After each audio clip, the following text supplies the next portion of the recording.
He turned water into wine, I turned whiskey into songs.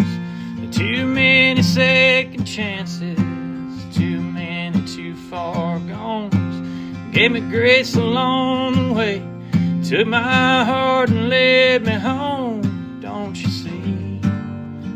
It's a God thing for me. Now I write songs about the heartland. My heartland's in Tennessee.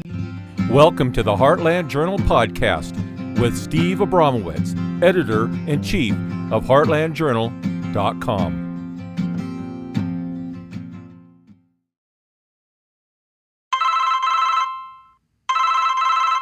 Hello. Welcome to a special edition of the Heartland Journal podcast. It's the Yaffee and Steve Show, Part 4. Two great guys discussing, well, whatever's on their mind. So strap yourselves in for another great show.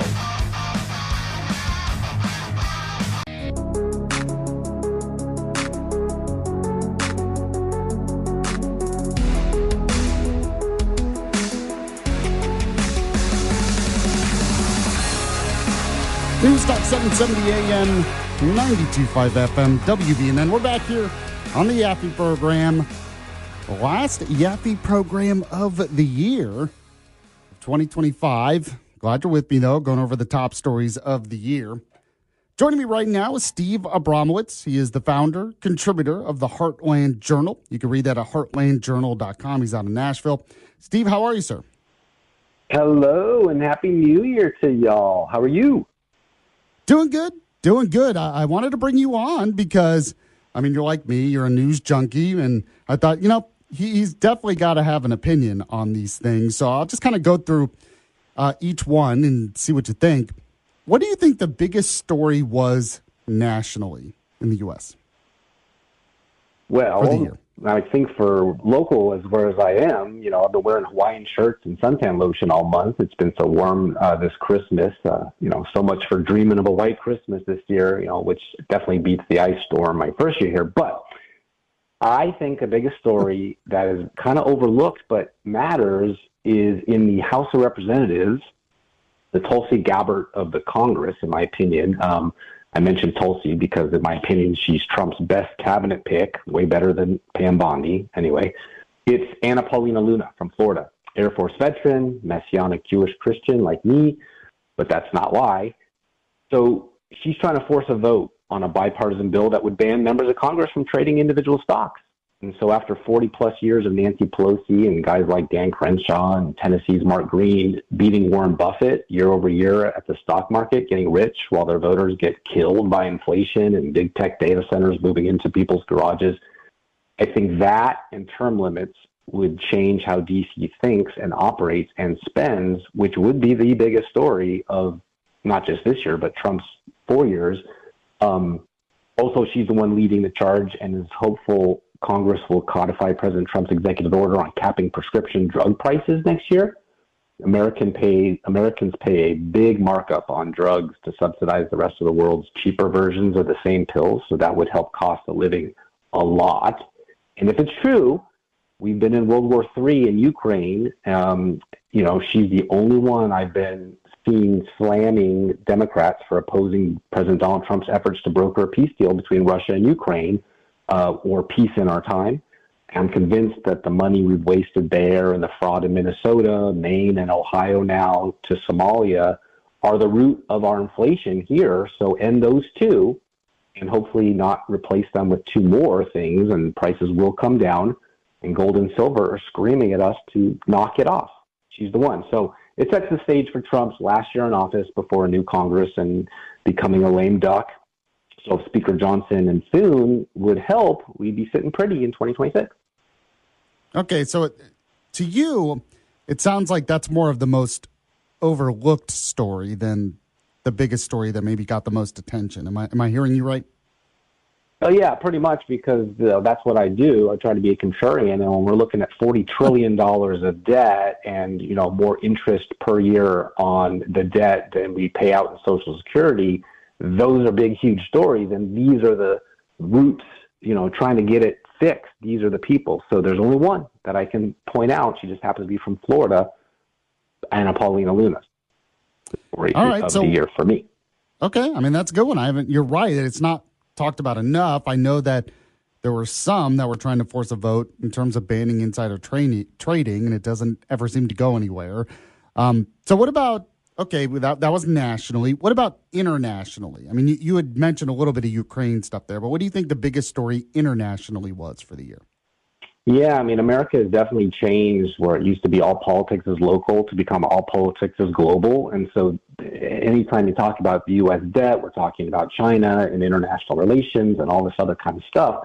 But internationally, I think the biggest story is it's the mask off on anti-Semitism.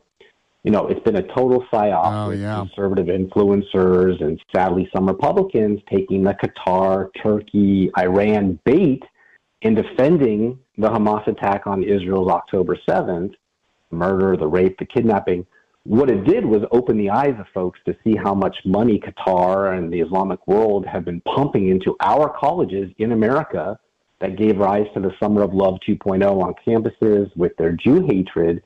Just a few years ago, Israel was our biggest ally for my entire lifetime, and all of a sudden they get attacked, respond with overwhelming force, and take out Hezbollah in the north and Hamas to the west, a little terrorist outpost in their own country, be like, you know, if Huntsville all of a sudden decided to take out, you know, all the rest of Alabama, and overnight the world becomes pro-Hamas and anti-Netanyahu.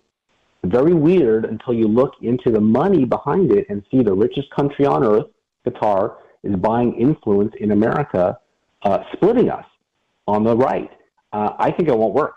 But it plays into so much from Somalia and Pakistani immigration fraud and charities and China trade and even my data centers concerns, you know, moving in on farms and waterways really could be the final battle the Bible tells us about for Christianity. We'll see. Yeah, that's a good one. You're right, because I had said that the biggest story internationally is probably Trump bombing the Iranian nuclear facility or Trump actually negotiating a peace deal, at least a ceasefire kind of peace deal between Hamas and Israel. But you're right. What's really happened, too, is just the mask has been off on anti-Semitism, and a lot of that really started after October 7th. So that definitely is up there. Okay, I want to move on to, you're out of Tennessee, so I'll ask you that first. What do you think the biggest story in Tennessee was for the year? In Tennessee, I think hashtag Make Memphis Matter is the winner. Senator Brent Taylor got all the Republican leaders, Jack Johnson and Governor Lee, to actually come to Memphis, about 4 hours from the state capitol by car, which is Nashville, and to see for themselves how bad it was. You know, he went to D.C. and testified, and FBI Director Kash Patel came and called it the crime capital of the country. So they launched this Operation Viper this summer, and they arrested like 4,000 plus bad guys. And I went there myself to see right before Christmas, and yep, it felt safe. I mean, he did it. He deserves to take that fossil Steve Cohen, the only Democrat from Tennessee in Congress's seat, and take it to the whole state and maybe country. All the lives saved, all the businesses and tourist dollars Memphis can now enjoy to pay for services like potholes and clean streets. It's a Phoenix Rising story if they don't blow it, and that is possible. All the Dems came out screaming against him because he is a Republican in a very blue little island of Tennessee, and Trump sending in the National Guard, which they screamed and yelled about in L.A., but they could point to Memphis and say, look, it works. So they actually look foolish. But like Alabama, we'll talk about, you know, Shelby County has a DA that's very soft on crime. Nashville does too. Steve Mulroy, and Nashville's Glenn Funk, they act like Seattle or Chicago DAs that want crime in the streets, I guess. But I think the biggest story in Tennessee is that being strict on crime works. And if they did that in Chattanooga and in Knoxville and in Nashville as well, this would be the safest state in the country, if not the world, versus what it was earlier in the year, as bad as Bangladesh. Yeah, I agree. I agree with that. That is definitely a huge story. And in fact, you know, on a related note, I read this from the New York Post. Apparently murders in the U.S. in 2025, down some 20%. Could be the biggest drop ever in U.S. history. And I think a lot of that is because of the tough on crime policies of President Trump, including that Memphis Safe Task Force. So I think that's a big deal. Now, moving on to Alabama. By the way, that and proving the story that I broke, I think, on your show, that the gap between what they were reporting to the FBI in these police departments and the true crime, that was revealed to be bogus too. So once we had real numbers and we could really prove that Memphis was one of the worst, fixing the worst, that numbers had to come down nationally because it's not as bad in Huntsville. Yeah, I would agree with that. So what do you think in Alabama is the biggest story of the year?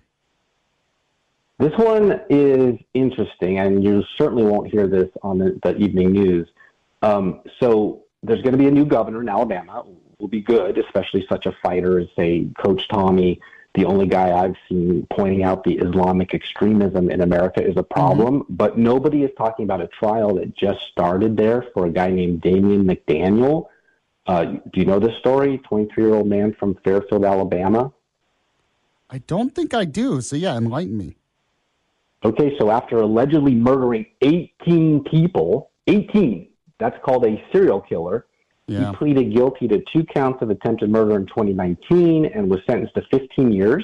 So my math says he shouldn't be out until 2034. But he got 13 years suspended.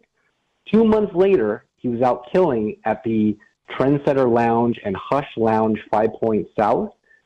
His pops is also currently serving a 26-year sentence for federal drug and weapons-related offenses, was rearrested in October 2024. So every suspect is black, and every deceased victim was also black. Birmingham Mayor Woodfin, who is black, he lost a brother to gun violence, and he witnessed his sister being shot. He called it behavior so brazen and violent that he needed to be all the way off our streets. So this is a person who was hell-bent on literally hurting people and taking lives, the mayor said. So Jefferson County, which has a black population of over 40%, homicide spiked from 531 in 2013 to a staggering 942 in 2023. The data further shows that gun violence remains the leading cause of death in Jefferson County, followed by drugs, opioids in particular.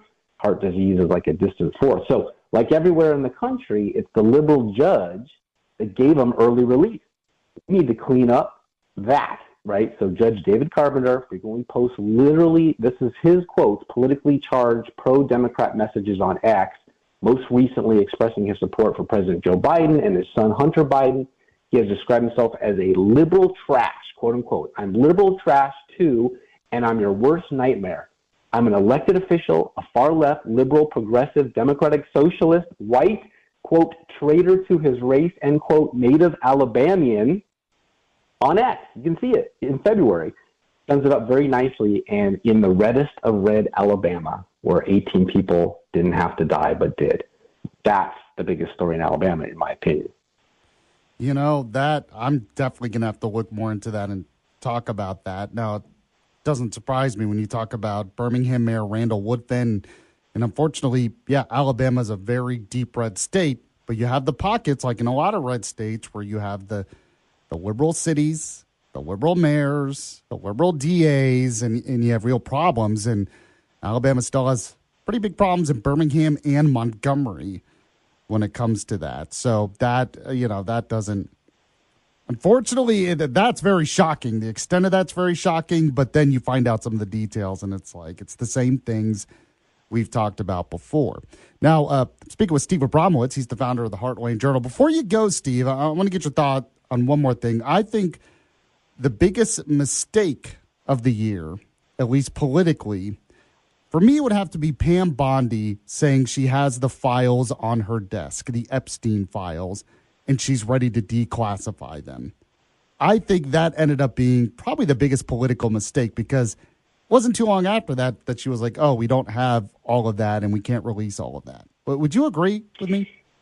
Oh, yeah. It was a total unforced error. You and I talked about before Trump even was sworn in that his number one pick in the cabinet was going to have to be Attorney General. And it turns out it's actually NSA, which is Tulsi Gabbard. And so Pam has just been this complete black hole, that's all I can say. But I do understand that it takes time to make a case.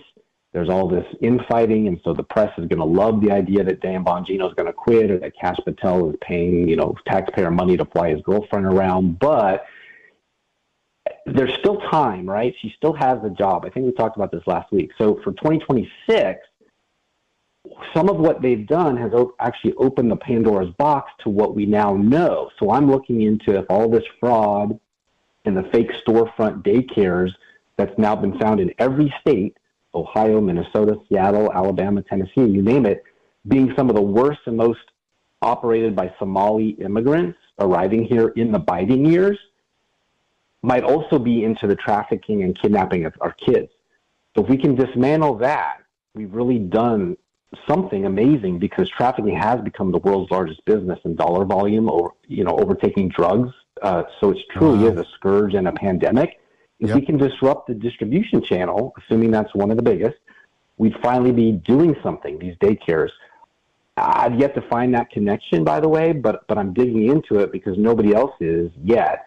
But it sure is convenient that there are there in Ohio is one of the biggest areas for trafficking children. Memphis was, but for now it's cracked down. Seattle's another biggie where I come from. Blue cities where defund the police was most popular, and a lot of white kids have gone missing. So if Pam Bondi's Department of Justice, including the FBI, can be responsible for that, and if you look at their Twitter feeds, they sure are taking credit for it, it could all be part of the bigger picture, because making a RICO case has always been, you start with the low-lying guys and gals, get them to flip on the higher-ups, and you get all the way up to the mob boss, so to speak. So if this is that, we won't know until the end, and the books are written 10 years from now, that would be awesome, and Pam Bondi would have all of my support. But if none of that happens, and we're just left dangling thinking that's the problem, and nobody goes to jail and no crimes are stopped,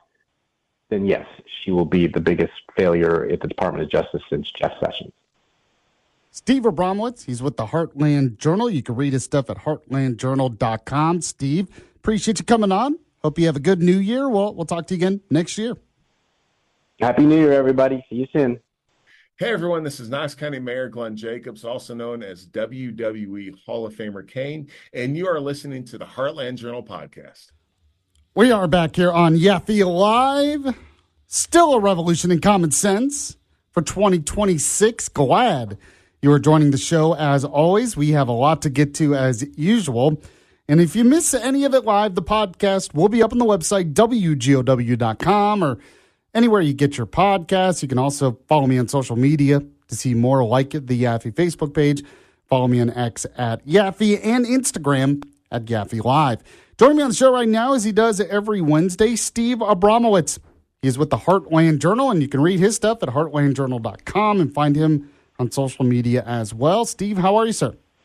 I am great. Happy New Year to you and your audience. How are you? I'm doing good. And speaking of the new year, you have a new book out for the new year. Talk about it. Yes. Pre-order is now available on Amazon.com and everywhere you find your books, like Barnes & Noble's. It is called Songs About the Heartland, and that is exactly what it is, because I wrote a complimentary song to go with it, which is only available at my website, heartlandjournal.com, because it's a demo. But it's about all the shows that I've done over the last 5 years, 500 plus voices of the canceled, unheard, and downtrodden and abused, so to speak. So J6 anniversary, 5 years was yesterday. A lot of J6ers in there, and doctors who were canceled during the whole COVID cancel culture era. So amazing book that took me about 2.5 months to write. So. Okay. So it seems like you said, it's really about those who have been negatively affected by cancel culture and woke culture and everything else? Including me, which is what led me to Tennessee, from California to Seattle to Tennessee. So my path interwoven with those of other voices like Riley Gaines and Chloe Cole, famous now detransitioner who bought into the whole idea of could be a man in a woman's body, but then realized too late, unfortunately, that that's not true. So those stories weren't being heard when I brought them onto the show. So I wanted to put it into a book so people could understand. And there's just so much more. I don't really want to write a second one, but I might. But in the meantime, it's called Songs About the Heartland, and it's, play on words. That's a George Strait lyric from his song Heartland, which is why I named the company Heartland Journal. So it was a great way to basically leave a letter, a time capsule to my kids who are now adults, maybe grandkids one day, to understand that, Dad is a big believer of the voices that are not being heard probably have something important to say. So let's let them say it. The exact antithesis of cancel culture, or more broadly, woke culture that hates the Second Amendment and the First Amendment. And I'm here to say, come to me. I will let you be heard. All right, there you go. You can see his book, like you said, Amazon.com, or just go to his website, heartlandjournal.com. So, Steve, got to ask you about the latest news. Let's start with Venezuela. That's really the biggest news of the year, might be throughout the whole year. I mean, just started off the year with a bang, where Trump was able to arrest Maduro through this military operation. What do you think? Yeah, I think the last time we spoke, this was like breaking news. And so my theory here is it's way more like Wilsonian than MAGA or American First. There's this little thing called the Monroe Doctrine, which turned 100 years old 2 years ago. I'm actually writing an article about this for HLJ.com right now. So, I'll just tell you a quick history lesson, real quick, I promise.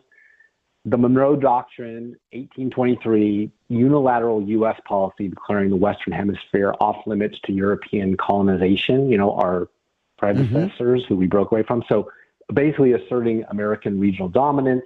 So you can imagine 1800s France and England not very happy about that.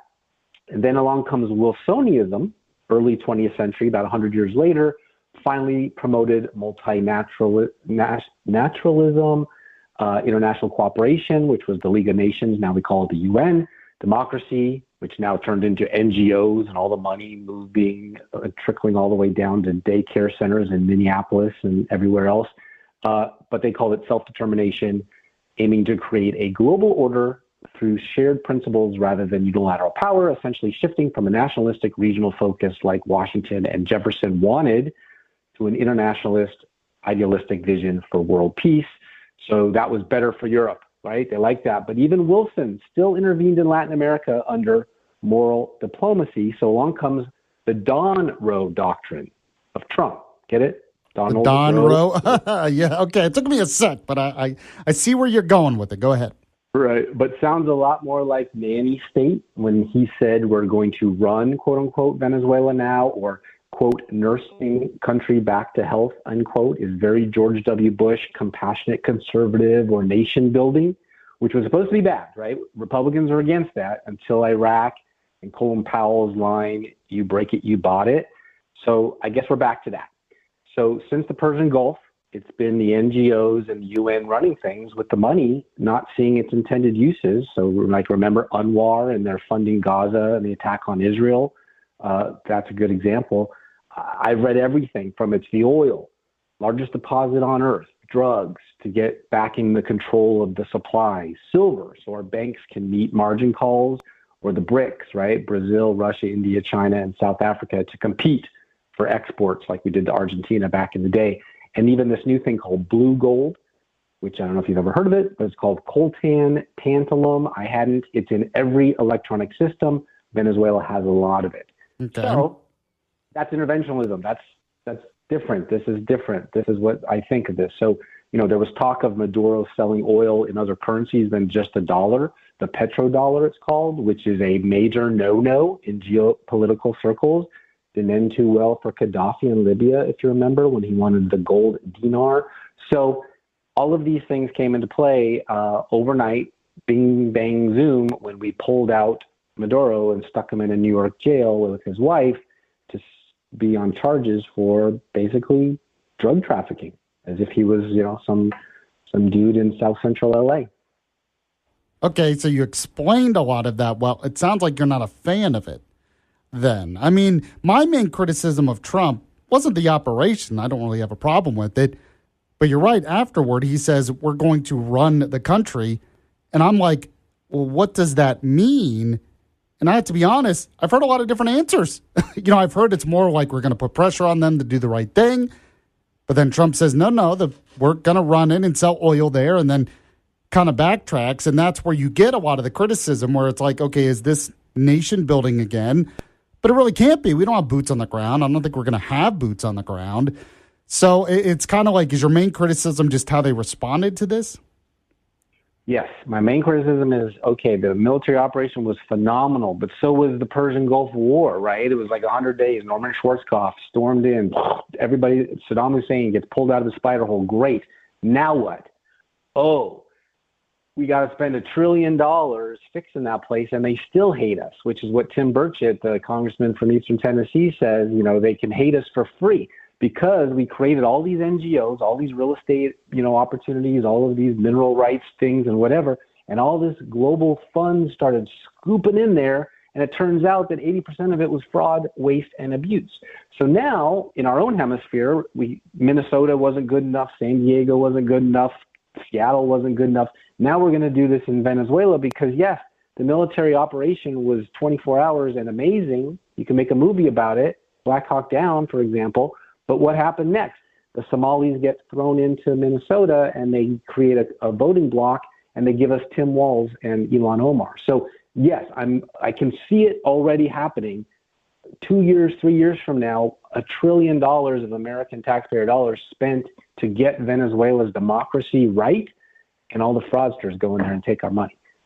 Well, and I guess Trump won't be there anymore. Trump will be gone, right? He doesn't get to oversee the aftermath. He only gets to execute the current situation, which took a few hours.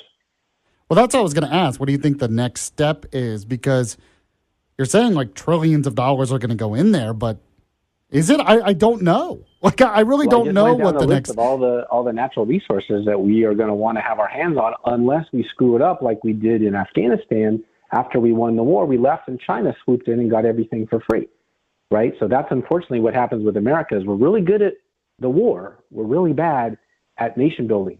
But here's an opportunity where it looks like we're going to run, quote unquote, or nurse the country back to health, as if they're going to love that. Like Venezuela wants America to run them? No, they were so angry with us with Chavez before Maduro and then Maduro himself. I don't know if they really want America to call them the shots on their land and wealth. We'll see. North Korea didn't love it. Gaza and Israel don't love it. Why is it all of a sudden Venezuela going to love it? Now, do I like the idea that maybe we stop the flow of illegal drugs and money laundering and trafficking coming into America for the time being? Yes, I love that, absolutely. But America has a very bad history, just like with Iraq, of going in and running it like a business, trying to bring democracy in. That's nation building. And sometimes they don't want democracy. That's not how it works. That's what happened in Chile. That's what happened in Venezuela. That's what's happened in Cuba. It's a very difficult thing, but it's very expensive to keep learning this lesson over and over and over again. Since Monroe, 1823, said that's what we're going to do. Well, so you think there could be boots on the ground eventually? You know, when you say boots these days, that can be a guy in a three-piece suit, right, with a briefcase, because we like to send in our diplomats, our ambassadors, our businessmen, our oil guys, all the rest to do, quote unquote, the heavy work of democracy. And then we get involved in their elections. And then we used to send Jimmy Carter down there to observe the elections to make sure that they were legit, which turns out it really wasn't. But the bottom line is, Michael, and I know I don't have 2 hours with you, but I have a few minutes to say, we've been looking all year long since Trump got reelected into the scam of the 2020 elections and some fraud that may or may not have occurred. Venezuela is very much at the heart of that. So I have a feeling that the reason why they didn't shoot on site Maduro like they did Osama bin Laden is to bring him into America to start getting him to talk so we can actually get to the bottom of some election integrity stuff before this year's midterm elections take place. That is where my fingers are crossed. So yeah, it's nice to talk about oil reserves and gold and silver, but I don't think so, because we didn't do that in Afghanistan. We left it to them, and somebody else came in and took over for it. I think what we really want to do is clean up some law and order that we've been suffering for about 30, 40 years. And Venezuela, believe it or not, was very much in tune with that, along with Cuba, affecting our elections in places like Miami, Chicago, New York City. This could be part of that operation, which would be great for the future of election integrity in the future. Okay, sounds like there's a lot of unanswered questions out there, even to you. Oh, it's a big topic. That's why I'm writing, I think, my third article on it. It's not overnight, like so simple as if it was like, oh, Saddam Hussein invaded Kuwait next door. We got to get him out of there, because it reminds us of Hitler, going into the Rhineland in World War II. This is much different. This is a unelected, because he didn't win his election, he kind of took it over, bureaucrat who was on the cusp of a lot of dirty business globally with some of our enemies. And Trump is, it pulled him out of there root and branch, but there's a lot left behind. Like in Iraq, we had to do what was called de-Baathification, where basically we're like denazifying the entire country to make sure that there were no radicals of that ilk left to run the country and kill people afterwards. We're not doing that in Venezuela. We basically just took the head away and said, well, whoever takes his place, well, that's the way it'll go. We got what we wanted. And I don't think, but they know this. So what do they really want from him? And I think they want his information. They want him to talk about the NGOs. They want him to talk about the democratic money laundering. They want him to talk about the trafficking and the drugs and all the rest, so they can actually attack what Kamala Harris called the root cause of these Latin American problems. Okay. Steve Abramowitz, he's the founder of the Heartland Journal. Read his stuff about that at heartlandjournal.com. And he's got his new book out. Song, what was it? I don't want to butcher the title. Songs about the Heartland. Okay, I almost said songs from the Heartland, but it's songs about... Listen to George Strait, and you'll memorize it. Okay, all right. Steve, appreciate it. We'll talk to you again soon. All right, have a great day. Hi, this is Whistle. We're on the Heartland Journal podcast. We're back here on Talk Radio 102.3. Yes, I am Tennessee's voice of reason and Chattanooga's conservative conscience. Glad you have joined the show today. Don't forget, you can also listen online at WGOW.com, your iHeartRadio app, the TuneIn Radio app, or your WGOW app, which is pretty cool, or any of your smart devices as well. It is Wednesday, so that means Steve Abramowitz is joining the show. He's out of Nashville with the Heartland Journal. You can check out his latest book on the website and also his latest writings at heartlandjournal.com. Steve, how are you today, sir? I'm doing great. That's how I listen, is on the app, because I'm talking to you. I can't do it live or else it echoes. So that's how I listen. Okay, good. So I know you've been looking into this story where a federal district judge has temporarily blocked Tennessee Attorney General and the Tennessee Sports Wagering Council from enforcing the state's gaming and sports wagering laws against an online sports betting platform. So a bunch of states have gone into this lawsuit. It's been in federal court. What do you think about it? Yeah, I mean, it's become like the air we breathe, almost like when music went digital, it became free like water faucets at the playground. You can't watch a sports program without, wagering being discussed as though it's actually part of that sport since the Supreme Court decision in 2018. That's what this is about.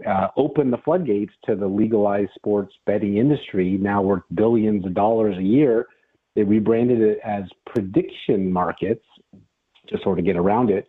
But this thing called Wallet Hub, they put out a study. Nevada, of course, ranks the most gambling addicted state in 2025, but South Dakota, Montana, Pennsylvania, and Mississippi rounded out the top 5, with Louisiana, Oklahoma, West Virginia, Oregon, and New Jersey as the top 10. So there are worse places for this, but Tennessee, not in the top 10, is trying to do something about it. 35 states joined a federal lawsuit against the sports betting platform, this app on your phone. Oh, isn't that funny? I just said I listened to you on the app, but we don't gamble. Anyway, Nevada and Texas are not one of them. So Nevada with the worst problem, Texas for some reason, normally not pro-gambling, not joining this. But, that proves once again that Johnny Cash's Tennessee is way cooler than George Strait's Texas. So bottom line is online sports betting is huge among younger kids these days, no longer carded at the door at a casino. So with a phone in their hand, And scientific literature has been saying that those who engage in internet gambling have the highest risk of developing a gambling disorder. So Tennessee sued and said, not in our state. And they won, then they lost, and now they're going to try to win again for everybody in the 35-state suit at the Supreme Court. So where do you think it goes in the Supreme Court? Any ideas, any predictions? Well, I was going to say this about our next topic, but I think it's going to be the same because Scarmetti, when he went up there with the puberty blockers, he won 6-3. I expect those same 3 women going to, vote no, but the realistic members of the court will say, you're right. If the scientific literature said it's harmful for kids, let's ban it if the state wants to. So that's what I think is going to happen. And I sure hope so. I mean, when you got 35 states behind you and Texas just sort of sitting in the wings going like, we'll do whatever you say, you got the majority. The country usually goes that way. So it sounds like you're against online sports betting? I am for children because of course, just like most things on social media, there's no controls, right? Pornography, conspiracy theories, self-harm, all of these terrible things are at your fingertips on the phone, and nobody's saying, hey, this is maybe bad for the kids, let's not do that. I was a big advocate of not letting my elementary school back in Seattle have tablets, even though Microsoft is the land of Microsoft and they were providing them, because they were not filtered. You could have access to all this crazy stuff. And I know my kids are great, but I know a lot of other kids that had some issues that really shouldn't be left unsupervised online. And look at what we've gotten all these decades later, some messed up stuff on those computers. Speaking with Steve Abramowitz, he is the founder of the Heartland Journal. So, yeah, you mentioned it there. A big case in front of the Supreme Court yesterday, similar to the case you were talking about with Scarmetti when it came to banning puberty blockers and stuff for kids. It's about protecting women's sports, protecting Title IX. At least looking at some of the details from the oral arguments, it seems like the court's going to side with West Virginia and Idaho and allow states to ban biological males from practicing and competing in women's sports. What do you think about it? It's a little different than what you said. You're close, but so this is on the heels of that massive win at the Supreme Court. We talked about Tennessee it was in June, and that was the U.S. versus Scarmetti that upheld the Tennessee law banning gender affirming care for minors. Like, you just cannot do it. This isn't banning sports in those states, but you got Alabama basketball coach, ex-head coach Bruce Pearl up there. His son coaches Auburn Tigers now, War Eagle. So he's back there in D.C. this week because he's a huge defender of Israel and women in sports, Title IX. Said it was, just wrong having boys and girls sports for his daughters and his granddaughters. I agree. That's what my book is about. So he says there's a silent majority, which is a loud minority, that is making this problem. So the silent majority wants to get this out of there because of common sense. Boys should not play in women's sports. So there are women up there who have had injuries, like Peyton McNabb. She's from North Carolina. She got her head nearly knocked off in volleyball up against the big boy on the other side of the story. net. Yeah. Riley Gaines is there. She said that they can't compete against male-bodied athletes. So get this. This is stunning. Over 600 female athletes in more than 400 competitions worldwide now, not just NCAA where Title IX exists to protect them, but all over, 890 medals in 29 different sports, from darts and pool to swimming and track, and pool as in billiards, not like swimming. Mm-hmm. They lost to men who identified as women. That's unfair, right? That's 600 girls that got robbed and 600 that didn't make the team or qualify because a boy took that spot. So there's folks on the left defending the patriarchy, ironically enough, in a big way, erasing women. So you got the Supreme Court not hearing must allow. So this is what it is. They must allow. They're not hearing that they must allow boys and girls to compete. That's not what they're hearing. It's if states can have the right to allow them at the bare minimum. So it's a step in the right direction. nothing about privacy and undressing, so we'll hear all the buzzwords: compassion, empathy, inclusion, because girls face exclusion. So the same girls, that Title IX was created to protect, these are West Virginia and Idaho laws that ban boys outright. But the other side says that's unconstitutional, guarantee of equal protection in Title IX. They're just wrong. Yeah, and a little bit later in the show, I'm going to play what Samuel Alito, one of the great Supreme Court justices, he was asking about this. And he basically said, how can Title IX exist if there isn't a common definition of what a man is and a female is? Male, female. He proved what a treasure he is, because basically this is the suit is two biological males from different states that sued, and their case is simply not true. The states didn't ban them from playing on a team, but not on the opposite sex team. So right. 3 lady Dems, appointed justices, Jackson, Kagan, and Sotomayor, always the problem. She's like 80. None look like they were athletes in their day, so you can't say like, oh, we're on the side of athletes. And so they're twisting themselves into pretzels, trying to make the case boys should bully girls on the courts. But the smart one, Justice Sam Alito, who you talked about, he proved why he's so great, and maybe the greatest of all time. He said something like this: you have a boy and a girls track team, as an example. Student has the genes and reproductive system of a male since he was born, never taken blockers or hormones, never had surgery, but says, I'm a woman, hear me roar. That's who I am. I added that hear me roar part from the old women's lib movement before you were born. But anyway, so can the school say, no, you can't participate? So the lawyer fell into the trap. He said he asked that question, Alito did, because that means it's permissible for the school to discriminate on the basis of gender, blows up the lie they use to justify boys in the girls' sports. The lawyer thinks it's okay for the school to discriminate based on identity, undermining their whole argument. You can't discriminate, period, end of story. That's why I think Scrimeti's 6-3 is going to happen here too, because the same women who are not biologists aren't really lawyers and will fall on their own gender-affirming argument, because identity politics always eats its own. You can't. It just does. It can't hold. It can't work. And there it is. And Justice Alito got it into the record that, hey, if we side on the side of discrimination, this whole thing falls apart. Well, yeah, exactly. And it's kind of funny because he also basically asked the other side, well, what is a woman? He did it in different terms, but this is basically what he asked, and they didn't really have an answer. And it's funny, too, because it was Marsha Blackburn, one of our senators here in Tennessee, who asked Ketanji Brown Jackson during her confirmation hearing, what is a woman? And Jackson said, well, I'm not a biologist. You kind of referenced that.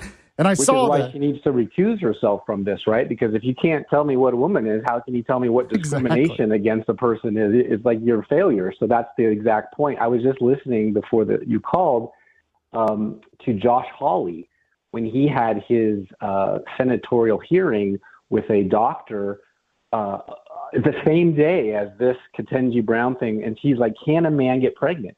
And she said about 1,000 words, a picture is worth 1,000 words, so maybe 10,000, everything but yes or no. And it's amazing. And I'm literally writing an article about it right now because it was so torturous of an argument to say, well, da-da-da. And here's the answer. If you went through gender surgery and you're female and you get pregnant and you say you're a man therefore got pregnant in your mind. Biologically speaking, that ain't true because you didn't have ovaries.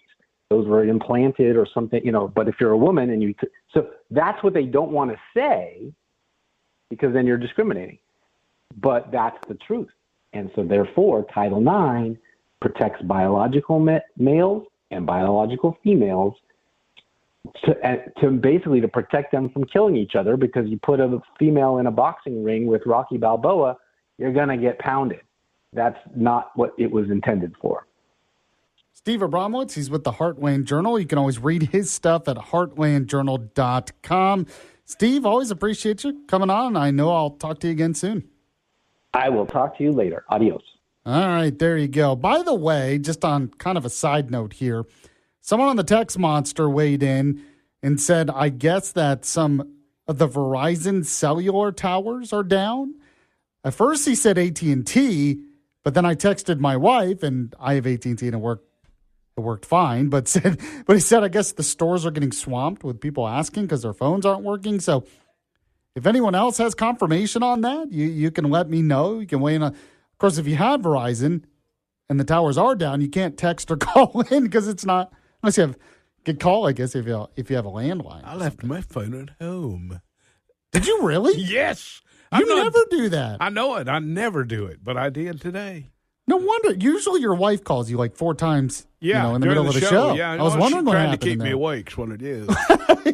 So I was like, why isn't he taking the phone? You don't have your phone. I called her. I said, baby, if the house catches on fire, I don't have my phone. So. Call 911 is what you should do anyway. Yeah. All right. So somebody weighed in. I have no idea. I don't have Verizon, but if you know, you can tell me. 423-267-1023. Coming up next, yes, we'll speak with Quake for our Sports Monster segment of the day. This is Yaffee Live. We'll be back here in just a moment. Stay with us. Hi, my name is Tracy Slepcevic, and I'm the best-selling author of Warrior Mom, A Mother's Journey in Healing Her Son with Autism, and I'm here on the Heartland Journal. Welcome back to Yaffee Live. This is the Talk Monster. That's because we have a monster lineup every day, of course, starting with Jed and JR mornings. After that, Uncancelable with Dale Jackson. That's on until noon. Now at noon, you have Let's Talk Money. Then, of course, 1 to 3, this show, Yaffee Live, your voice of reason. And then Sport Talk after this. So you should listen on the radio, but also online at WGOW.com or any of your smart devices. It's Wednesday, so that means joining me right now, Steve Abramowitz is here. He's with the Heartland Journal out of Nashville. You can read his stuff at heartlandjournal.com. By the way, Steve, I meant to ask you, how did you bear the storm? I've been giving updates on my brother who's been out of power. I think he's still out of power in Nashville. How did you do?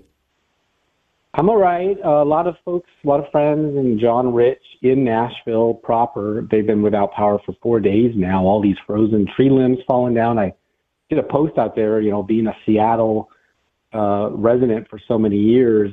I gave some tips like, A, don't park under trees. Okay. And B, have a gas-powered filled chainsaw for just such an occasion. So basically, a lot of people were definitely caught by surprise. Luckily, where I live, there's a substation, and so we had a flicker or two, but knock on wood, we survived without it. But the ground is frozen, no question about it, going on walks. But I've just been crazy getting ready for Friday's voting to begin on the 2025 Heartland Awards. Very excited about that being bigger than last year's first one. So everyone listening, please vote starting Friday. And vote often. No limit to times you can vote for your favorites. Okay, nice. And that's at heartlandjournal.com. So we talked a little bit about that when you were on last week. It's very cool. Very cool. So let's talk about... You want to hear the list of nominees in 30 seconds? Oh, yeah. Sure. You want to? Go ahead. Best Male Actor, Leonardo DiCaprio, Timothy Chalamet, Billy Bob Thornton, Aldrich Enrich, who played Solo, but he's got a movie out called Weapons. Best Female Actress, Ana de Artemis for Ballerina, Florence Pugh, Uma Thurman for Kill Bill, The Whole Bloody Affair, Vanessa Kirby for Fantastic Four, and Best Male Singer, Zach Top, Morgan Wallen, Shabuzi, Jelly Roll, and Best Female Singer, Ella Langley, Megan Maroney, Kelsey Ballery, Lainey Wilson. Some amazing things, and if Lainey wins, she'd be the second time she won the first annual Best Female Actress. Okay. Singer, sorry. There you go. So check that out, heartlandjournal.com. So I know you wanted to talk about the issue with HB1 or H1B visas, I guess. HB1, HB1, H1B, whatever. It's just not Formula One, that's for sure. So Abbott over there in Texas is freezing HB1 visas finally, months after Governor Ron DeSantis had a Doge-style audit at Florida State universities. He said he was directing the Florida Board of Governors to pull the plug on the use of H1B visas in state universities, because over 7,000 H-1B visa holders were sponsored by Florida employers as of last year. So he criticized the narrative that H-1B workers represent the best and brightest, that arguing companies lay off Americans while bringing new H-1Bs in. It's not the best and brightest, mostly from one country, India. They say it's the cream of the crop. That's not the reality, he said. So Texas Governor Abbott said that his administration is just now getting to start examining whether Texas taxpayer dollars are being used in connection with employees working under H-1B visas at public K through 12 schools and universities. So I'm guessing this is something you want Tennessee to do as well. Oh, yeah. I mean, America needs to do this. So on the federal side, which is interesting that you say that, in D.C., it turns out 24 senators requested $636 million of earmarks. They're not supposed to do that anyway, but for earmarks for the universities they attended as students, so their alma maters. That's more than 20% of the $3.7 billion of earmarks requested for universities in the 2026 federal budget in that big, beautiful bill. So Republicans were the top four, almost 40% of that number. And the good news for Texas is Cornyn and Cruz weren't on that list. Oh, okay. Okay, very good. Very interesting there. So, I'm not really optimistic that they're going to change much on the federal level with this because Trump seems to support H-1B visas. Have you noticed that? Oh, yeah. He wants to give China a whole bunch, 600,000 for students, and that would be like 3 times the amount that already are here. I think it's like 100 or 200,000 now, so double. Yeah, Trump is an interesting character, that's for darn sure. He says a lot of things and does things a little differently. Watch what I do, not what I say. Yeah, it's interesting because that's been a big issue for me for a while. When I was in Orlando, I knew a guy, and he was on our show down there. This was years ago, but it was I believe it was out of Disney World, where Disney was forcing employees to train their replacements who were brought in on visas, on those H-1B1 visas. And they're cheaper. So, Disney comes in and has employees doing this, American citizens, and says you have to train them. And if you don't get a severance package. And I'm thinking, when I see stuff like that, I'm like, that was not the original purpose of a visa program. It's one thing to want to bring people here to really help the country. That's just bringing in cheap labor for the sake of cheap labor, it seems like. It is. It's labor dumping, and it's subsidized by the government because Biden and his administration for those 4 years, he was bringing millions in, and part of the magnet was we're going to give you the dole, and we're going to use all of our wonderful citizens-only agencies to do it. And so they ended up doing this with truckers. In order to save money at the trucking companies, they literally were giving them below market wages as well as not having to comply with any of the union rules. So they could, drive for 10 hours and fall asleep and crash into the back of somebody and kill a family, which actually has happened many times with these fake CDLs, commercial driver's license. Right. So an HB1 is just one of them. That isn't even supposed to be a student visa. That's just supposed to be an entry into the country visa. They were using it for students who also probably had an F1 visa and a S1 visa and all these other things, just milking it. And we see this out of Minnesota, Ohio, Washington State, my old hometown, California, Bigley. They've all just been milking the system, which are social services money that are supposed to go to autism, hunger, homeless, but they've been using it to bring in these people to replace us and replace jobs.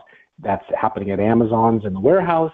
Allegedly, that's happening in the trucking for sure. We've seen that, et cetera, et cetera. So, and at the universities, let's face it, it's not just the cafeteria. They're actually bringing in, this is what DeSantis was talking about, they're bringing in cheap labor as professors to do marketing classes as if Americans couldn't do that job very easily and earn that nice living.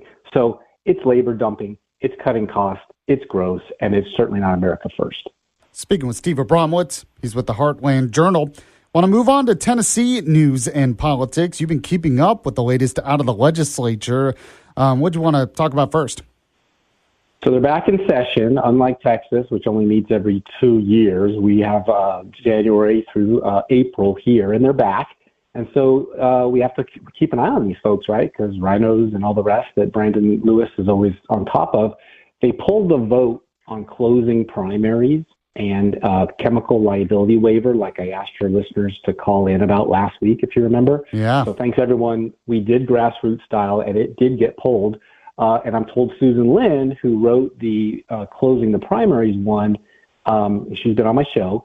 She's going to be reintroducing it in some way. So it's not really pulled, it's coming back. She told me she simply chose to run it at this time, not to run it this time because Rep. Todd, his bill HB 0886 is almost the same. So if y'all want to call again for yes on 886, there you go. Todd, he's been on the show too. He feels confident that the Senate sponsor intended to advance the Senate version this year will do it. That's Adam Lowe, also been on the show. He's from Calhoun in District 1. So call him, call Todd, call all your legislatures and say yes on 886 if you want closed primaries so Democrats can't vote in your choice for Republican or vice versa, which never should be. That's crazy. Seems pretty simple to me, one-page kind of thing. 90% of Republicans want it. But, it gets pulled, so we'll see how it goes.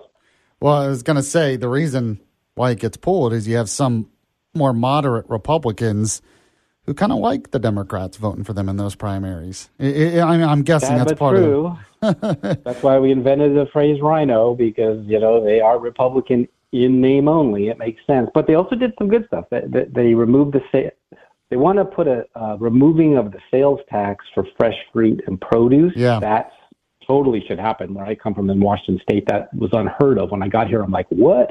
So that's very funny. Florida, the same thing. When I moved up from Florida, it was unheard of. They didn't have it in Florida, so it's interesting. Tennessee does some stuff a little differently, and we're just trying to fix it, like property tax caps, that whole thing. But, MAHA is a thing right now, and if they did remove that, it would help with inflation. Everybody's hurting from that, so that'll be good. Democrats and Republicans do that bill. And hard to believe an ag state like Tennessee hasn't already done it, but, I'm interviewing the new ag commissioner next month, so we'll get to the bottom of that. Oh, okay. And let's see. Oh, and they also took the only recognized two sexes off notice. That's silly. So this whole thing. Yeah, I was surprised by that. I had that in my Tennessee bullet points, and they took it off notice. So you'd think that would just be a no-brainer pass easily in a Republican-led legislature, but I don't really get it. Hate to say it, but when you say no-brainer and then you see that, you have to wonder, where's maybe the brain? It's like the Scarecrow from The Wizard of Oz, and they don't have, I don't know. But, and remember last year, all the good trouble? He coined that phrase, good trouble. Justin Jones from Nashville, he called it when he got suspended with Justin Pearson and Gloria Johnson. Mm-hmm. So Sexton got a new rule in there. Cameron Sexton is the Speaker of the House. Makes it easier to remove for disruption. So that's good because Jones has been on cable news, even Fox, with Hannity saying terrible things about you and I and Tennessee is racist. I hope this calms him down. He's so angry for such a young dude, and he went to divinity school, for goodness sakes. Yeah, but he knows it gets him attention. They can put their abolish ICE banners and get a bunch of stuff, and they're not going to accomplish anything in the legislature, but they get, they get their attention on social media. That's really what it is. Well, they did get that. They did get that Confederate statue removed, so they have a quote unquote head to put a scalp to point to. But that's true. I just think Sexton's going to need to, have some muscle if he's going to make him not do it again, or else we'll just be right back where we were last year and he'll do it again. Very interesting. Steve Abramowitz joining me right now. Also, are we headed toward another government shutdown this weekend?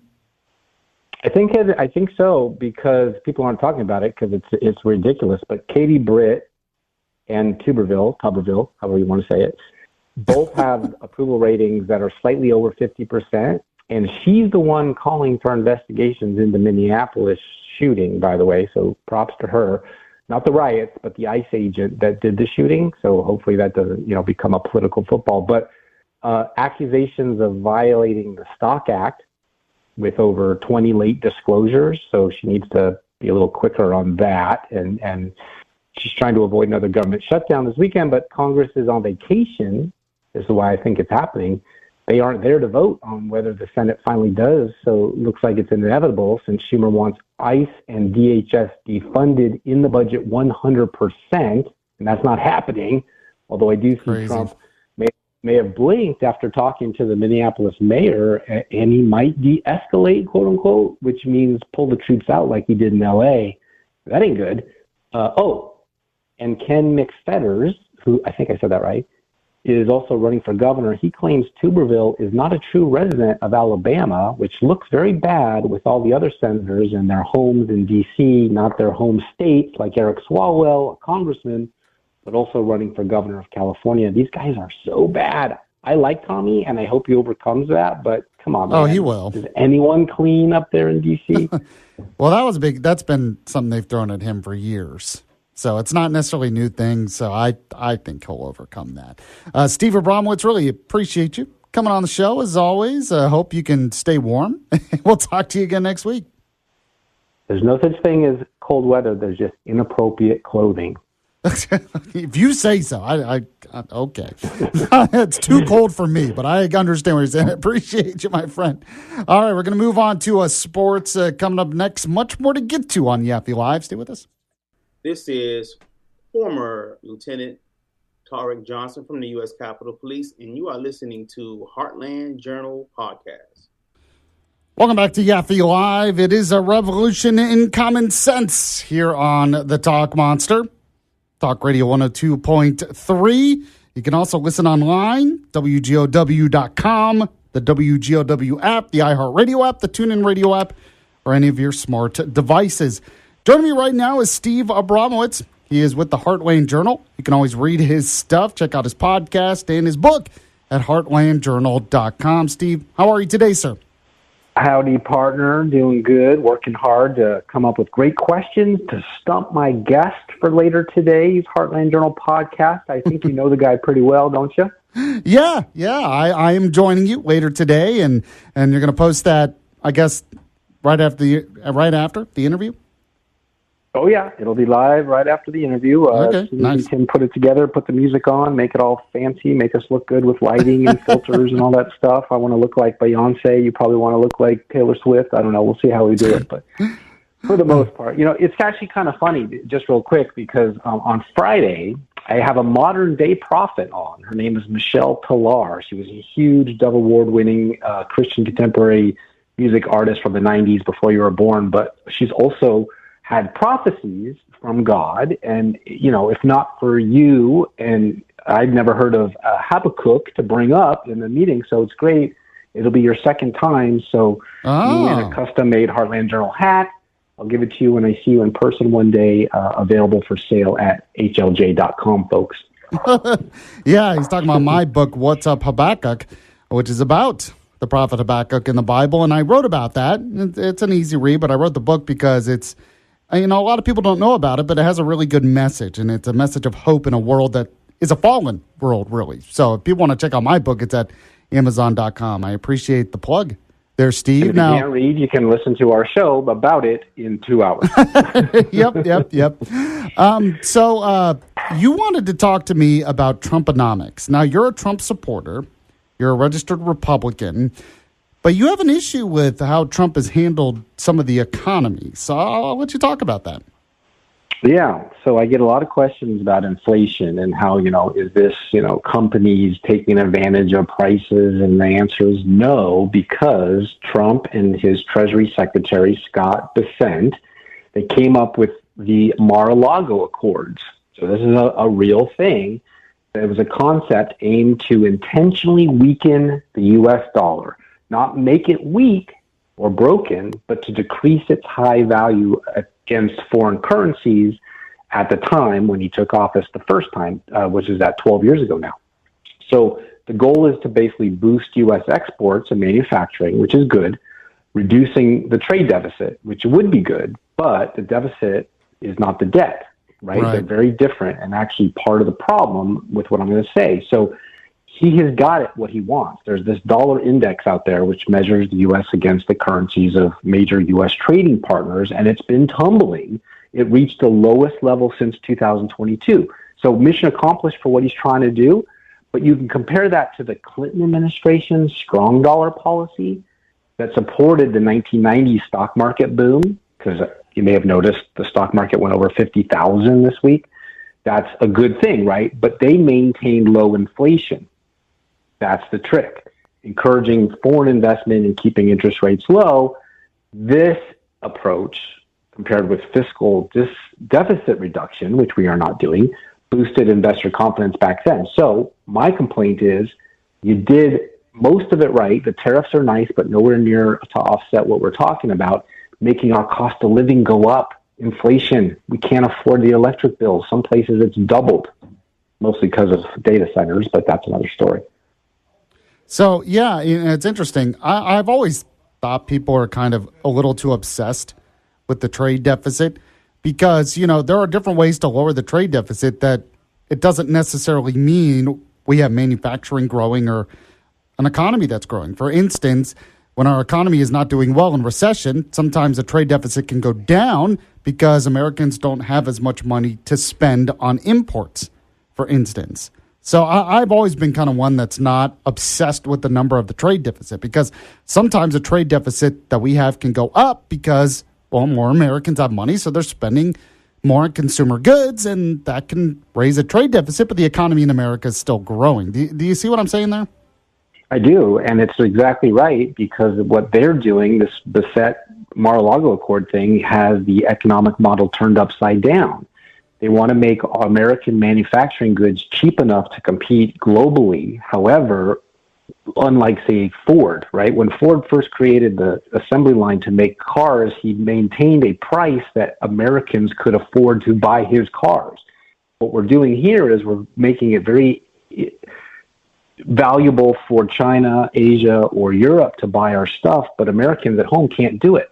And the jobs that they're giving us because of the unions, the regulations, the layoffs in the big tech, you name it, because of H-1B visas we talked about last week, or maybe it was 2 weeks ago, they are not strong enough to give the jobs that pay the high salaries to afford the products that we need. And that's why of the Dow hitting 50,000 is important. But what was one of the number one stocks to do it? Caterpillar. Caterpillar is an international global company that you need to dig stuff out of the ground. So copper, gold, silver, oil. Oil has actually been kind of down, which is interesting, but that has lots more to do with the slowing economy than it does to do with supply and demand. The other things do have to do with demand.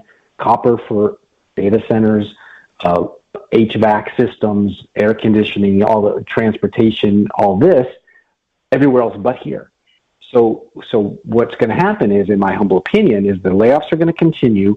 Jobs are going to be kind of hard to find domestically, and that's going to translate to Republicans getting routed in the midterm elections that are only about 9 and 10 months away. Some campaigns have already started, and we've gotten blown out in special elections because people don't like this. And so Trump, thinking that this is MAGA, this is America first, this is great, a weakened dollar to compete internationally with our manufacturing goods, might actually bite him in the butt. Yeah, he's been very obsessed with that, too, and that's why he's implemented a lot of tariffs, because he wants to increase American manufacturing, which is a good goal. I'm not against that, but there are ways to do it without hurting the value of the dollar, like you've mentioned. Now, the jobs numbers have been better than expected, and there has been some economic growth, and Trump has been good in some areas, right, when it comes to deregulation and helping the energy market and being a much more pro-business-friendly administration than, say, Kamala Harris would have been. Definitely pro-friendly for international businesses, but this is what we call a K-shaped economy, where some guys at the top, like Caterpillar and NVIDIA, are doing great, and the ones at the bottom are going down. And so what usually that happens is, because as you know, the two most expensive inputs for a company is energy and labor.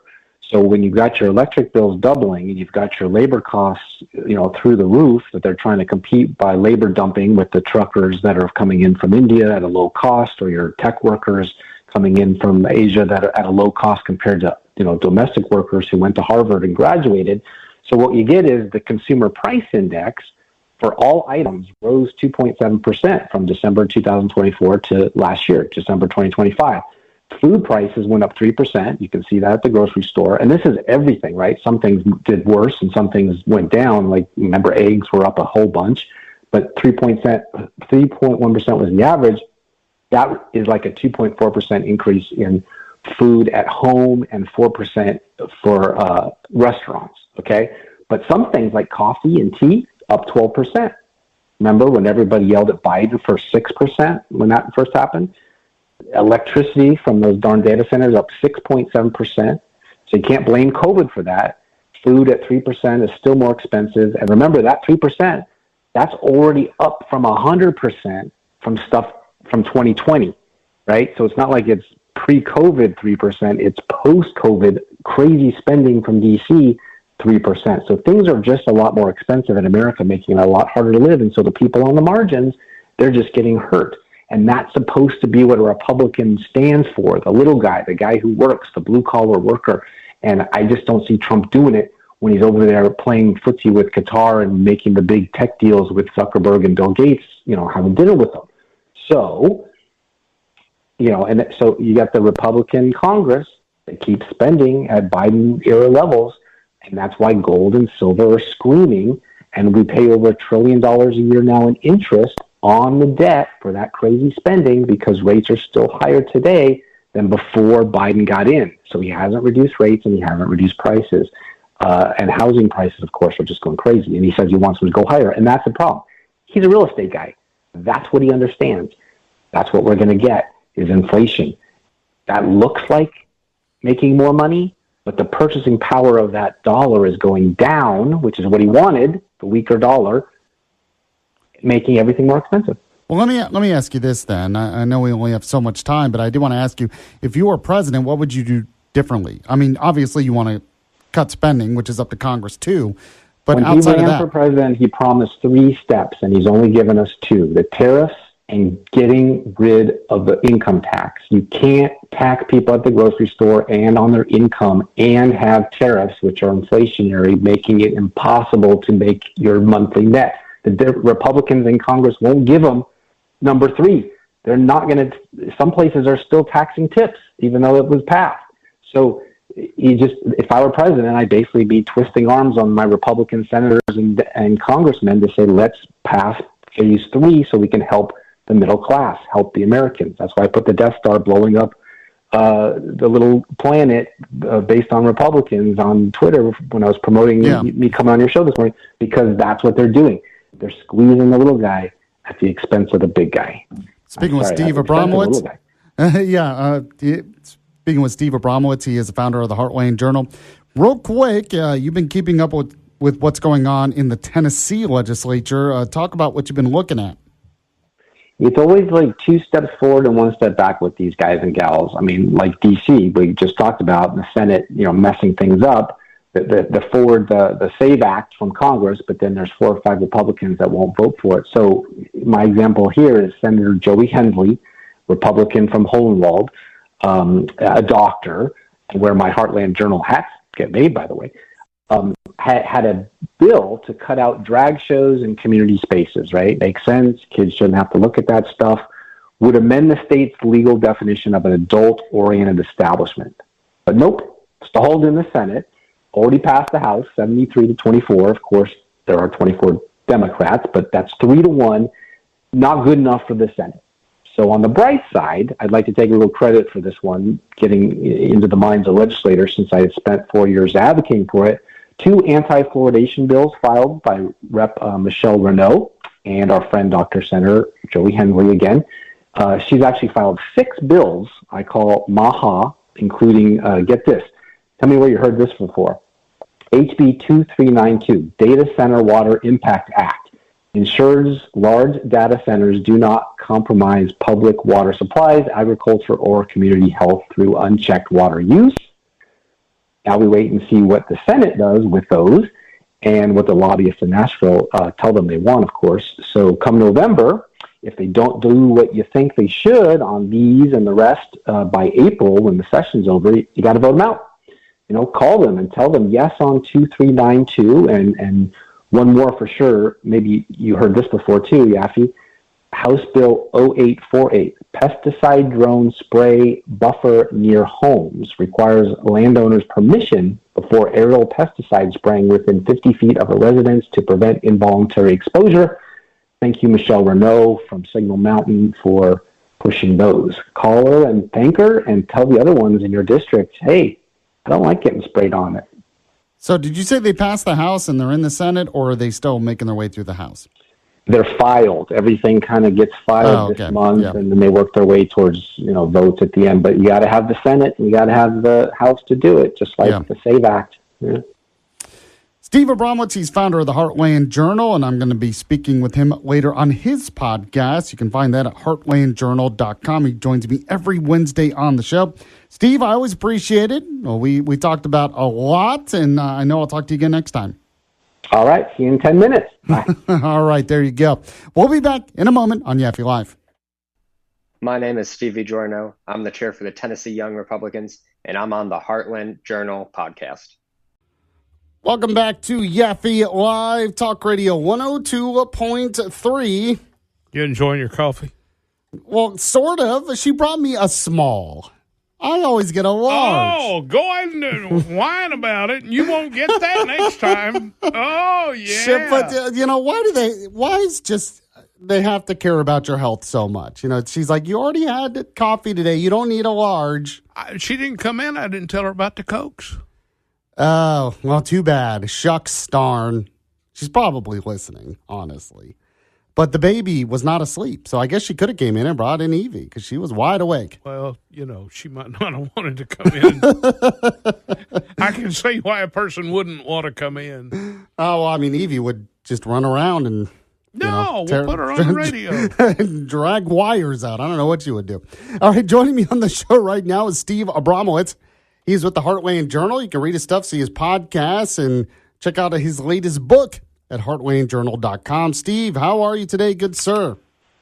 I'm doing great. Hopefully people want to hear from Stevie, not Evie, but we're about to find out. Stevie? Do you want me to call you that from now on? Stevie? Stevie Abramowitz? No, because that's my AI 3 and 3 news guy on Friday, so I confuse the two. This is live. This is the real guy right here, Steve. Steve, I like you. I wish we could change your last name. See, then I could spell, I know, Max. I wish I could change my last name to Max, too. 3 letters is a lot better than 10. All right, so, lately you've been coming on my show complaining about Trump, and you're going to complain about Trump again. So go ahead. A little bit, and I'm just a news guy, right? I'm just observer. It's been 12 years since Trump came down the escalator and took over the Republican Party with his MAGA. Turns out Steve Bannon was the real MAGA one, and Trump was a rhino before we had a term for rhino. Steve Bannon is all over the Epstein files, by the way, but whatever. Trump was president, and he fired him. So in those 12 years, he's made some god-awful endorsements. It's about the endorsements. How are you going to have a MAGA movement if you don't have MAGA troopers out there in the hinterlands doing the work for you? And the most recent is in Texas, a must-have red state that if Republicans ever lose, it is game over for Republicans and the movement, the conservative movement in America. But they have a huge rhino problem there with elected officials that campaign on conservative values, but legislate like Walter Mondale. So are you talking about, because he has not endorsed in that one, or is that why you're upset, because he hasn't endorsed? He says he likes all three? Or are you talking about a different... for governor, but he endorsed Rep. Dustin Burrows, voted for Texas House Speaker, which was a blow to the insurgent GOP movement. Burrows defeated Rep. David Cook with a coalition of Texas Rhino Republicans and Democrats vote. Then he handed the speaker job over to the actual Democrat, and they passed a bunch of Democratic priorities, and Trump endorsed this guy. I mean, Dustin Burrows is a true warrior for Republicans and is doing a fantastic job as Speaker of the Texas House of Representatives. Trump wrote on his Truth Social. I don't know what to do with that. I mean, I'm more MAGA than Trump. And I get why. I mean, but Vivek in Ohio for governor is a bad one. Big tech captured, and he chased MTG away, and Trump did, and he hates Thomas Massey for some reason. And these folks are A-rated Liberty scores, and Lindsey Graham, who he's endorsed 3 times, is an F. So there you go. Not MAGA. Brad Chicken Little in Idaho was another particularly bad choice. So he's basically selling out the whole state to these immigrations and data centers, and that's not MAGA. And I'm sorry, I wish Trump would do the right thing, but his endorsements are terrible. Okay, all right. I'm guessing if he were to respond, well, I mean, I wasn't a huge fan of Marjorie Taylor Greene. I made that on the show. I have no idea about some of those other ones. I have to be honest. I am not into Texas politics at all, so I got to take your word for it. In Alabama, he's We're made just some good talking about a endorsements. MAGA movement. Mhm. I'm not talking about Georgia politics or Tennessee. I'm talking about the movement of MAGA, which was a spinoff of the Tea Party, which came from the Barry Goldwater conservative Ronald Reagan movement. Trump has been terrible in endorsing Senate and Congress candidates to carry that forward. They've been what we call rhinos now, but we just call them Rockefeller Republicans or Chamber of Oh, you're Commerce. going way back. Rockefeller Republicans. That's a term that hasn't been said in a while. I like that. I'm older than you, man. I think I'm younger than Max, but I'm older than you. Do you think his endorsements still carry as much weight as they used to? Here in Tennessee, he came out last minute for Mark Green's replacement, Van Epps, and he took him from what was a tie, about 23% per guy at the time, to over 50%. Yeah, that's a good point. So, it depends on where you're at, especially since a lot of these guys who are retired are being replaced by newbies that you don't know who they are. A lot of people, unfortunately, are relying on Trump's endorsement to be, okay, that guy must be MAGA if Trump is in favor of him. But if you look behind the curtain and you say they actually have a voting record, they ain't, like this Burroughs character in Texas. That's my point. Gotcha. Okay, I'm speaking with Steve Abramowitz. He is the founder of the Heartland Journal. On that note, before we get to some of the other topics you wanted to discuss, who do you think is more MAGA then, Marco Rubio or J.D. Vance? Because a lot of people think that either one of them are going to kind of take up the mantle of MAGA conservatism.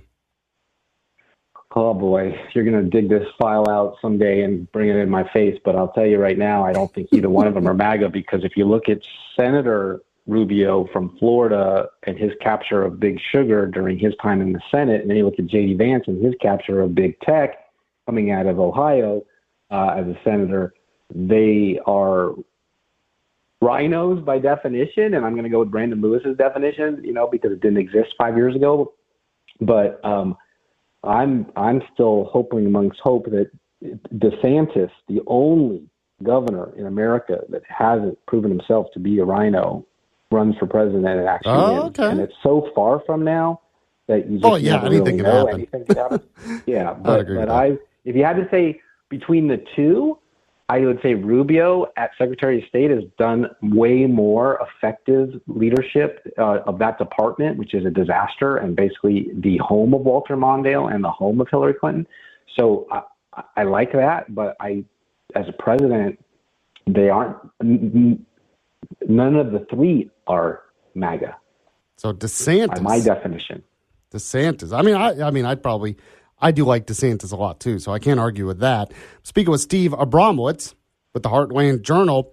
So you were looking at a story actually out of Alabama where I guess they were trying to put a solar farm somewhere, and there's been kind of a backlash, which is solar farms just amaze me because they're like, oh, this is so good for the environment. Let's cut down all of these trees and get rid of all of this nature because that's good for the environment. And I'm like, what? That doesn't make any sense, but go ahead. I know, and coming from California like I do, they were killing the turtles. The sun reflecting through the panels would kill all the desert turtles. So it's like not very environmentally friendly if you got a bunch of turtle corpses out there. It's good for the vultures, I guess. But, okay, so I actually have three stories for you from Alabama, if I could. Number one is Mr. MAGA, in my opinion, U.S. Senator Tommy Tuberville. He once again took to the Senate floor to discuss what he thinks is the greatest national security threat facing all of the United States, all 50 of us, the rise of radical Islam and Sharia law. In the speech, he said Democratic elected officials and the legacy media are enabling the takeover of radical Islam in the United States of America. That's a big darn deal. And in response, this thing called CARE, the Council on American Islamic Relations, designated Senator Tuberville as anti-Muslim extremist, condemned use of George Wallace era bigotry. I saw this. To them. Then I got a story in today's HeartlandJournal.com about Alabama abolished the police department after a grand jury blistered criminal enterprise. That's not good. And it drives me crazy because I always like to point to Alabama as like the best MAGA conservative state in the country. And I love your governor and I love your senator, but they do stuff like that. And it's like, oh, gosh, you can't even back the blue on that one. Criminal enterprise. And then, of course, Alabama communities rally against Meta's 4,500-acre solar project, which means Green New Deal over humans. I don't like that. And neither did the Senate. When it was up for a vote, it got a 0 to 100 vote, including the Senate backer, Ed Markey from Massachusetts, who was a sponsor of the bill. He didn't even vote for it. So why would Alabama do that? So wait, but you're happy there's a backlash against it, right? Oh yeah. I love backlash. That's grassroots stuff. I love backlash. Backlash is good. You know, I feel like a lot. I'm sorry. Go ahead. I was just gonna say, do you feel like the culture has kind of turned a corner on some of the green energy, climate change stuff? I mean, I know that the pop culture. I am so glad that you asked me that. Just yesterday, I sat down with Tennessee Agriculture Commissioner Andrew Holt, and we did an interview that'll be out later today. And that's part of my next story to talk about Tennessee. And he literally said he thinks the pendulum has swung, and it's going against. They're calling it a green lash, like a pushback, a backlash against all that green spending. Mostly because the report came out and said it would cost $96 trillion with a T dollars to implement, which is why it got 0 votes in the Senate. But they stuck it in the farm bill. So this farm bill that they're going to fight about in D.C. this week and next, and maybe shut the government down over it and whatever, has a bunch of green new spending bills in there. So they just will not die. It's like the Terminator. Yeah, I mean, you're right. A lot of times it like morphs into something else. You know, it used to be when I was growing up, it was protect the ozone, and then it kind of transferred into climate change. So it makes you wonder, well, then it was global warming, then it was climate change. When I was young, they wouldn't let you use aerosol spray to do your deodorant. Like if you ever saw the movie You're Better Off Dead, where he sprays himself with all the stuff in the mirror up in his armpit. Like, oh, that's going to, me and brushing my teeth is going to take out the ozone. I better not do that because of those turtles in the desert. Well, this is bigger than that by a factor of 1,000. So this is Nashville-based Silicon Ranch, $300 million for a Meta, which is Facebook, data center in Montgomery, 100 miles away from Stockton, Stockton, Alabama, which is where this is going in. So, this no different than the methane gas plant they wanted to put in Cheatham County, Tennessee, that John Rich and I had to fight against, and we're lucky to stop, more him than me. There's a water rights thing going on in the Duck River here in Tennessee, where they're trying to divert, millions and millions of gallons away. We've talked before about the data centers and how much they gobble up when you could use it for farms or kids to drink or whatever, get the fluoride out of it first. And then it goes on and on and on. So what we're seeing is Green New Deal type things that were voted overwhelmingly against, which means the voters don't want it, but the utilities seem to think it's a great idea, so they're going for it. And this one is a solar project in Alabama. Yeah, I mean, when it comes to climate change, I've always said the biggest problem with the theory is it's unfalsifiable. It's cold, climate change. It's hot, climate change. It's in between, well, that's climate change. If it rains, climate change. When it's dry, climate change. We had climate change twice yesterday. It went from sunny to raining. It's just like again. So technically, everything changes. Proves it. Yeah. So we're just going to call that. We used to call that just the seasons or nature or the Earth running around its gravitational pull in clouds. But now we've got climate change and global heat. Thanks to Al Gore, he created the internet and the global warming craze. Well, and I was going to say, too, the biggest hypocrisy with those, I mean, if we really believed it was some kind of world emergency to handle climate change, we would be building nuclear power plants everywhere. And yet the same people that were against oil because of climate change, they didn't want nuclear power either, which to me exposed, it was like, well, then you're not really serious. Another way that it was exposed is, where did Barack Obama buy his after presidency home? On the beach in Martha's Vineyard. Right. Kamala Harris buy her house after losing the presidential nomination on the coast of California. So if they really were worried about the waters rising, they wouldn't be anywhere near the coast. They would move to Tennessee. Exactly. Steve Abramowitz, he is with the Heartland Journal. Read all this stuff and much more. HeartlandJournal.com. Check out his podcast as well. Steve, always appreciate it. We'll talk to you again soon. You the man. Never shave.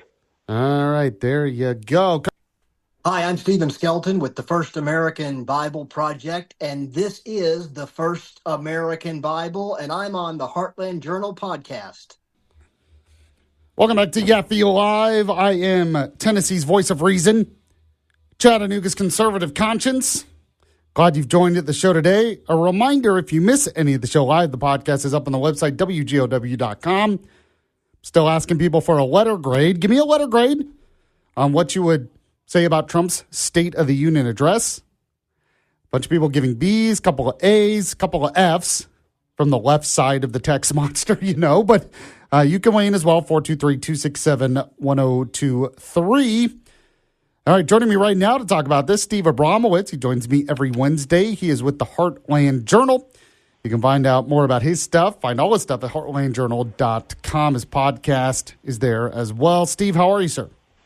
Hi, I'm good. I like the way you say that. Heartland Journal. 3 words, not just 2. I like it.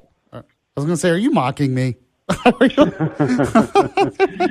not Max. I'm Steve. Don't get confused. That's true. He mocks me a lot. All right. So if the Yaffee Show.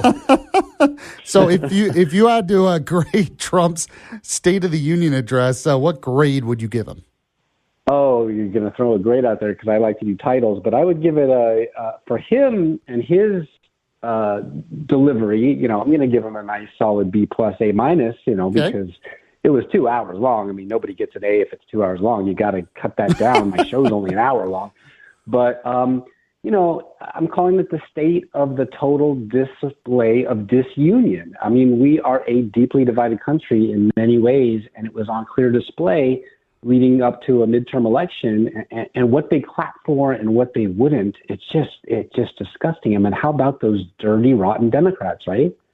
Yeah, and basically Trump called him that during the speech. I mean, he basically did. Yeah, I mean, you can understand some of the parts where they don't clap, but I mean, there was some that didn't clap for the hockey players, some that wouldn't clap to protecting American citizens over illegal aliens, some that didn't clap when he introduced the mom of the girl from Ukraine who was killed in Charlotte. Yeah. I mean, that was surprising to me. Yeah, I mean, I get the Erica Kirk, who was sitting right next to her, but when the mom is there crying and it's because, a guy killed her daughter, do you have no souls out there? I mean, it makes me very concerned about what a Democratic majority might look like next year, which I do think they are probably going to get because that is what usually happens in off-term elections. But, I mean, a guy gets his legs shot to heck on a mission in Venezuela. They're going to make movies about this. It was so dramatic, so amazing. Black Hawk Down, only a win. And it must hurt so bad to stand, but he was doing it for the Congressional Medal of Honor, keyword congressional, their award, the highest award we have, and the fat, dumb, bum Democrats stayed seated. I mean, what a bunch of crazy people. That's the keyword from that. Were there some that stayed seated for that? Yeah. Really? Oh, my gosh. That is... As far as the TV was concerned, I mean, I was watching, a channel that I suppose could edit it, but yeah, for the most part, they were not clapping. They were not happy. They don't like patriotism. They don't like successful military accomplishment. They don't like anything. And there's Rashida Tlaib, very radical from Michigan. She's got an F-ICE button on, so the TV could see that. Millions of people, live TV. Nancy Pelosi has released the it was sort of like redacted files, which we all know is supposed to be Epstein, but in reality, it's like Bill Clinton. I mean, you really want to embarrass him even more? And then you got Ilhan Omar looking like the little monster next to Jabba the Hutt in the Star Wars movies. I don't forget his name, but, sitting next to her from Michigan with all of its issues, totally busted crooks and called the president the F word on live TV in front of the world. Wow.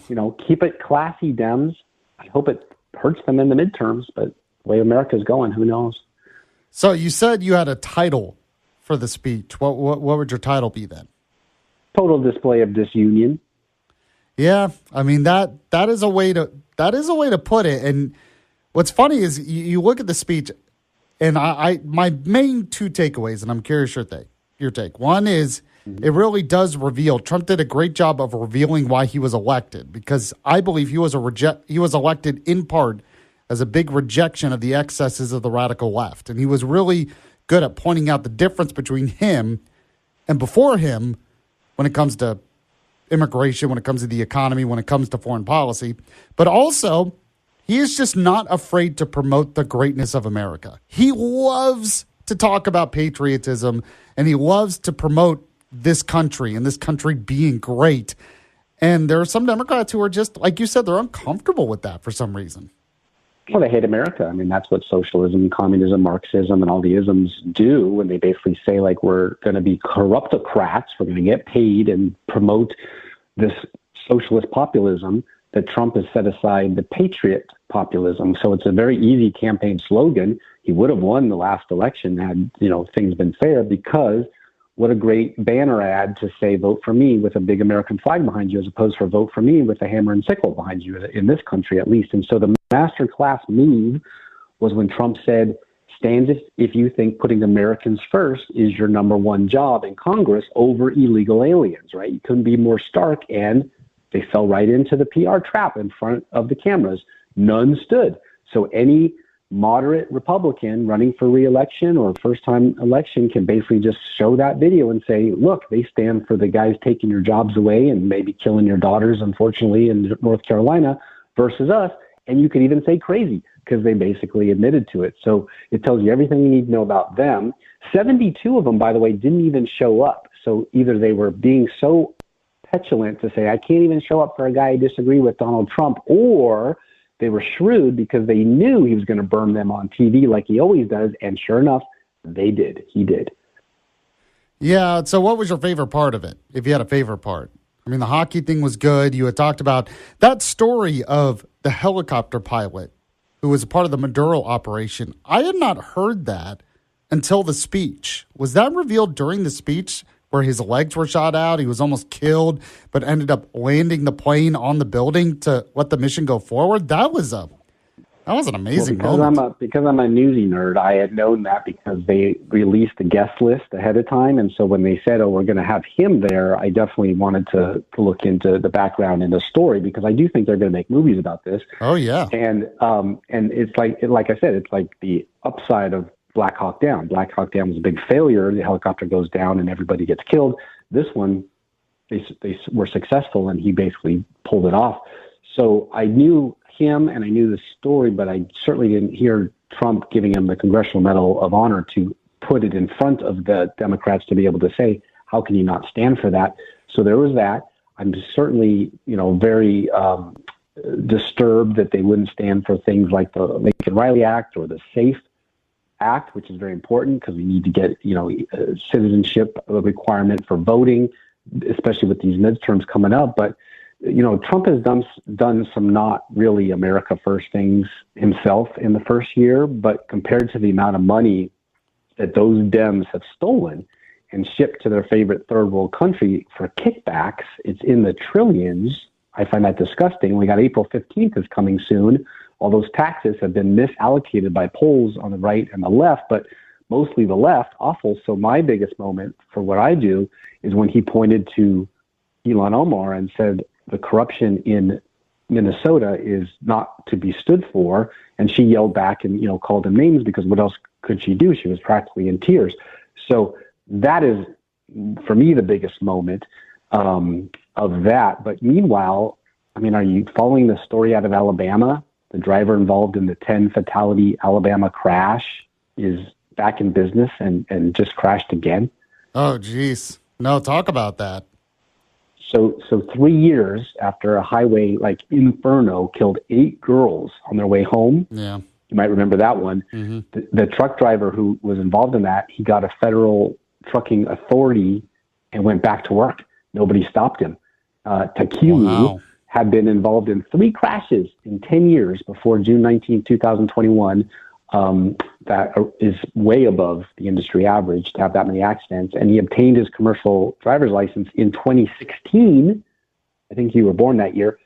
His employer, which is Azmat Express, based in Georgia, Clarkston, Georgia, is a designated federal refugee resettlement community. Clarkston is, where the Ethiopian community represents one of the largest immigrant populations and where the trucking workforce pipeline has been extensively documented.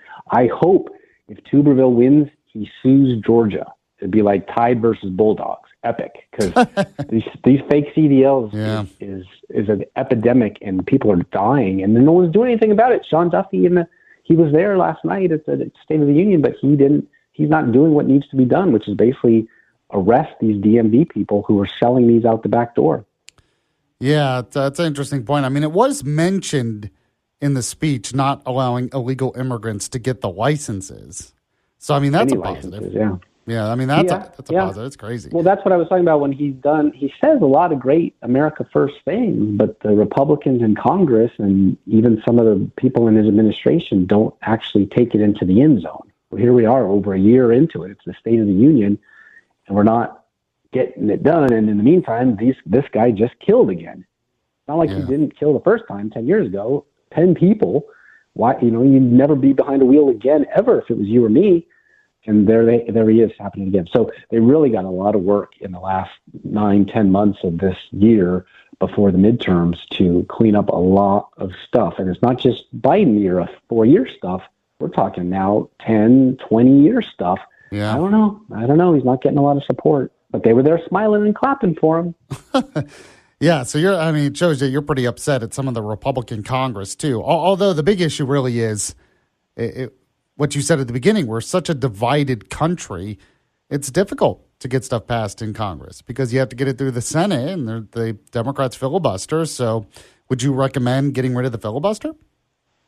I mean, no way. Look, I'm one of the original founders of the phrase rhino, right? What a fake Republican is, because I come from Washington State where they are all Democrats, 100%, but they say they're Republicans because of the district that they run in, where the voters want something different, but they're not allowed to have it. So when you look at D.C., I think there's about 15% of the Senate that you could really call Republican. So 85% of that body is about as liberal Democrat as you're ever going to get, including the welfare scams that we're reading about right now. They're all in on it. So I'm tempted to be like, there are no Republicans. There's certainly not a conservative movement or a conservative party, not if you're going to put data centers in the middle of farmlands, which is deep red states. And the Democrats are actually running against that now, which are going to make inroads into Republican area because of big tech. So the answer to your question is Trump is the only, and DeSantis are the only guys who talk the talk, but they need an army of legislators behind them to actually get it done. And then you get down into the state governments like Tennessee,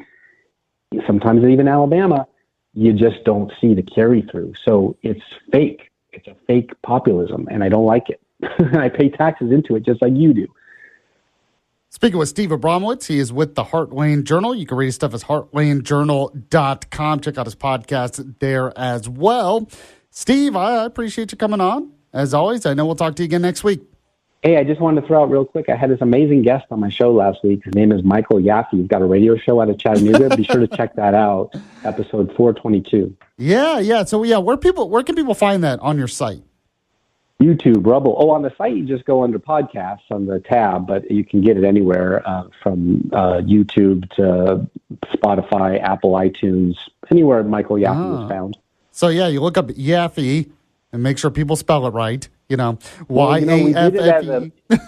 We did it as an author, so it's actually Michael Scott Yaffee, not Michael Scott from The Office, just in case you're wondering or confused. Scott with one T. I don't know if you noticed that. My name is spelled Scott with one T, the middle name. In honor of Max, I spelled it incorrectly. I put 2 T's. Oh, you no. Thanks, Steve. My mom wanted to be different. I swear to God, she wanted to be different. It's like, we'll name his middle name Scott, but it's Scott with one T. That's good. Great, Scott. All right, Steve. Appreciate it, my friend. We'll talk to you again soon. Bye-bye. All right, there you go. I'm Ron Johnson. I'm the ICA Senator from the state of Wisconsin, and I'm on Heartland Journal Podcast. Heartland Journal Podcast is the media property of heartlandjournal.com, where you can find news stories, commentary, and content serving the heartland of America. Any views or opinions represented on the podcast are personal and belong solely to the creator and do not represent those of the people, institutions, or organizations that the creator may or may not be associated with in professional or personal capacity unless explicitly stated.